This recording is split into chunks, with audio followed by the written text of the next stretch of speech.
Ketika saya masuk Islam, saya baru tahu ternyata apa yang saya pikirkan dulu pada waktu saya masih di Kristen berbeda.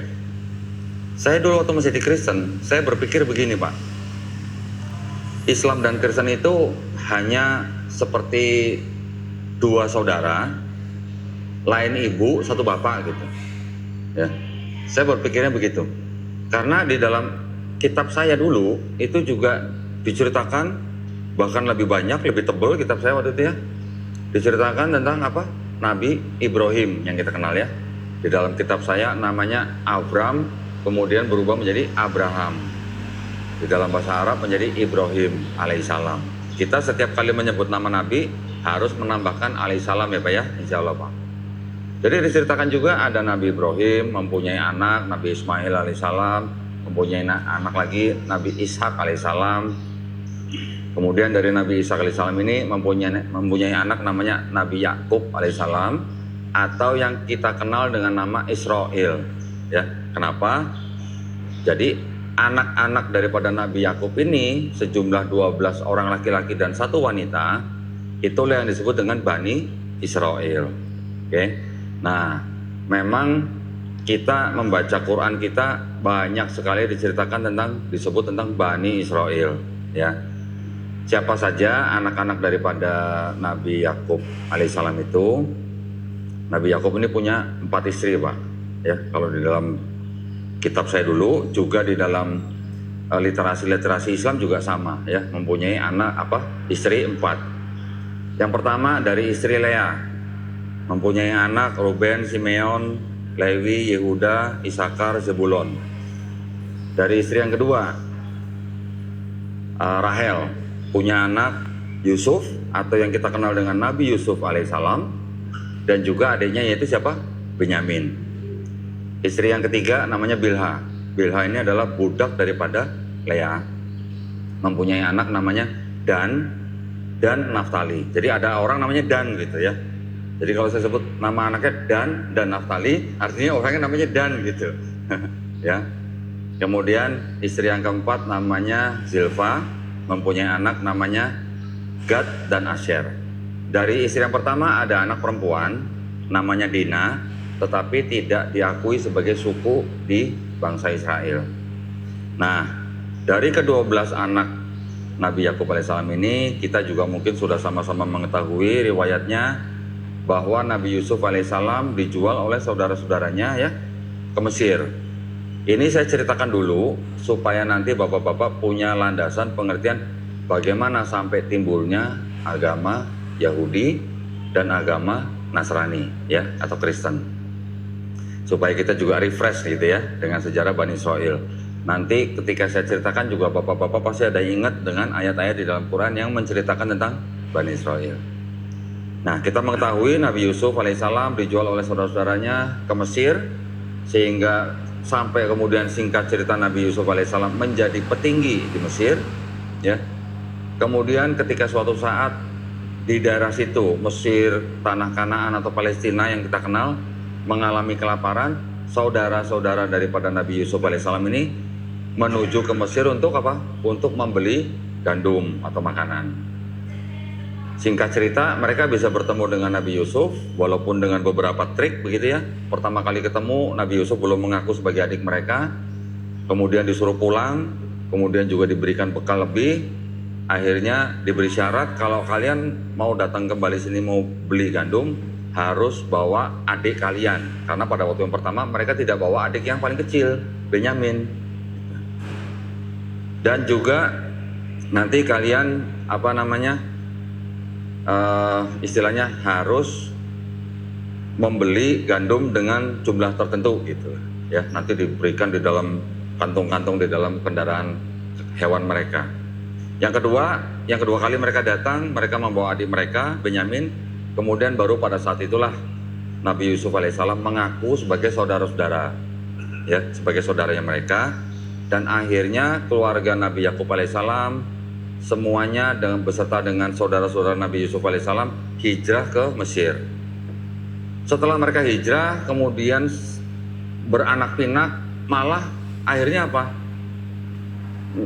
keturunan daripada anak-anak Nabi Yakub alaihissalam malah menjadi budak di Mesir. Berapa lama? Kira-kira 400 tahun menjadi budak di Mesir.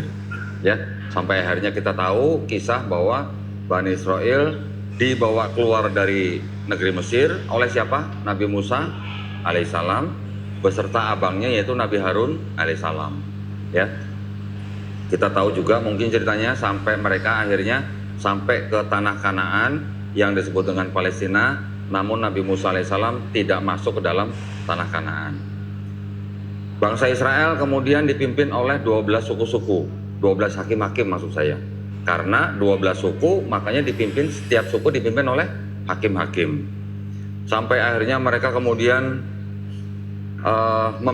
menuntut kepada nabi mereka pada saat itu, yaitu Nabi Samuel alaihissalam, untuk menjadikan bangsa Israel menjadi kerajaan, ya, dengan raja pertama yaitu yang kita kenal dengan siapa? Tolut, ya, Raja Tolut, atau di dalam kitab saya dulu namanya Raja Saul.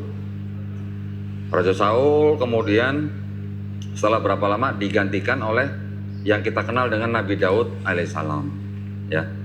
Di bawah pemerintahan Nabi Daud alaihissalam, Bani Israel ini mengalami masa keemasan. Namun ketika Nabi Daud alaihissalam mangkat, diteruskan oleh anaknya yaitu Nabi Sulaiman alaihissalam atau Salomo di dalam Bible, Bani Israel mengalami puncak keemasannya, yaitu dengan apa? Dibangunnya Bait Suci, ya, yang kita kenal dengan Bait Suci Haikal Sulaiman, ya. Bait Haikal Sulaiman ini dibangun kira-kira abad ke-10 sebelum Masehi, ya. Jadi kira-kira tahun 900-an sebelum Masehi. Ketika tahun 930-an Nabi Sulaiman alaihissalam mangkat, kemudian kerajaan Israel Utara terbagi dua menjadi kerajaan Israel Utara dan kerajaan Israel Selatan. Kerajaan Israel Utara dipimpin oleh Raja Yeroboam, kerajaan Israel Selatan dipimpin oleh Rehoboam. Ketika di abad ke-8 tahun 722 sebelum Masehi, Israel Utara dikuasai oleh bangsa Assyria, ya. 722, kemudian di tahun 597 sebelum Masehi, Israel Utara dan Israel Selatan dicaplok oleh Babilonia oleh Raja Nebukadnezar II, di mana pada waktu itu Haikal Sulaiman atau Bait Suci Bani Israel itu dihancurkan, ya. Kemudian 1 tahun kemudian setelah dikuasai oleh Babilonia, Bani Israel dibawa ke Babilonia, ya. Itu adalah namanya masa pembuangan Babel. Nah, pada masa-masa itulah bangsa Yahudi menyusun kitab mereka yang disebut dengan kitab Tanakh, ya. T-A-N-A-C-H, Tanakh. Tanakh itu adalah 3 kelompok kitab-kitab, yaitu apa? Yang singkatannya pertama adalah dari tanah adalah Torah. Jadi tanah itu adalah singkatan. Tanah itu adalah Torah, Nevi'im, Ketuvim, ya. Torah itu apa? Torah itu yang disebut dengan 5 kitab Musa. Saya memperkenalkan kitabnya orang Yahudi. Nanti saya perkenalkan juga kitabnya orang Kristen. Kenapa? Tujuannya supaya bapak-bapak ini mengenal nih asal usul daripada kitab mereka. Kita pasti sudah tahu ya asal usul dan sejarah daripada kitab suci kita, Al-Quran. Makanya di sini saya memberikan informasi tentang kitab mereka supaya apa kegunaannya. Nah, nanti kita akan bicarakan di akhir pembicaraan saya, ya. Nah, kemudian tadi tanah disebut dengan Pentateuch atau 5 kitab Musa. 5 kitab Musa itu apa? Kejadian, Keluaran, Imamat, Bilangan, Ulangan. Oke. Itu kelompok yang pertama. Kelompok yang kedua namanya adalah Nevi'im. Nevi kita kenal nabi, ya. Nabi, Nevi sama. Jadi di dalam kitab Nevi'im itu adalah kitab yang menceritakan tentang nabi-nabi. Di dalam kelompok kitab nabi-nabi ini dikenal ada nabi yang besar, ada nabi yang kecil. Ada Nabi Yeskiel, ada Nabi Yeremia, ada Nabi Yesaya. Kemudian nabi-nabi kecil ada Nabi Ayub, ada Nabi Yunus, kita juga mengenal, ya.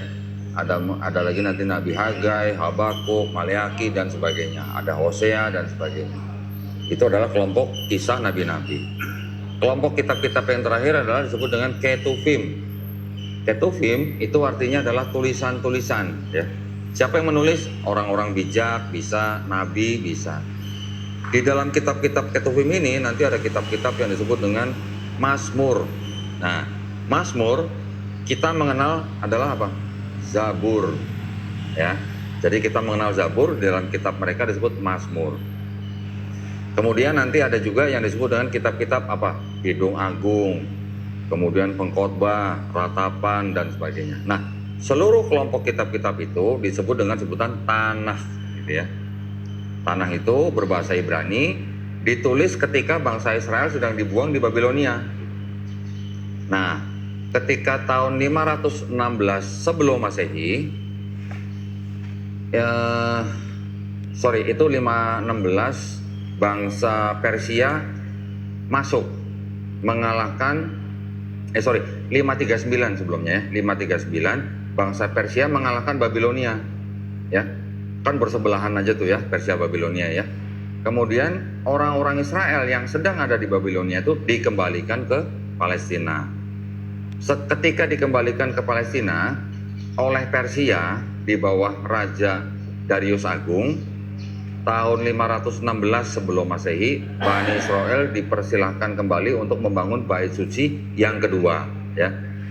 Setelah mereka membangun 516, barulah kira-kira di abad keempat tahun 332 sebelum Masehi, Bani Israel itu dan daerah sekitarnya dikuasai oleh bangsa Yunani, oleh pemimpinnya yaitu siapa? Alexander Agung, ya. Kita sering mendengar, ya.